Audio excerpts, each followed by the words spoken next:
من السهل إن أقول لأي حد حافظ على صحتك النفسية وامشي ودوس وكمل وأديك عشرات الدروس، ومن غير ما أحس بكون بدوس على وجعك، وده لأنه أسهل طريق، والبني آدم بيحب يبان قوي ويدي مواعظ.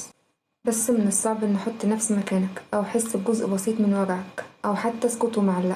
ادي نفسك فرصة تسمع للآخر وحاول تفهم ألم وعجز الشخص قدام حزنه. كلنا معرضين لنفس المواقف والأيام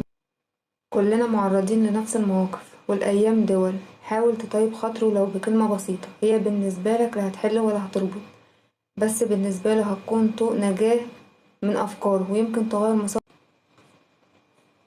ويمكن تكون طوق نجاة ليه من أفكاره وحزنه وتغير مسار أفكاره كلها، ويمكن تحله مشكلته وانت. لو عندك كلمة كويسة تطيب بيها خاطر قولها، ما عندكش اسكت. ربنا قال: وهدوا إلى الطيب من القول. صدق الله العظيم. نفس الكلام مع نفسنا، لما نفسك تخذلك ما تهجمش عليها وتجلدها، قول قدر الله ما شاء فعل. كل بني آدم خطاء وخير الخطائين التوابين. وابدأ من أول وجديد، مش عيب، احنا ربنا بيخلق لنا كل يوم يوم جديد، احنا ما بنفضلش عايشين عمرنا كله في نفس اليوم.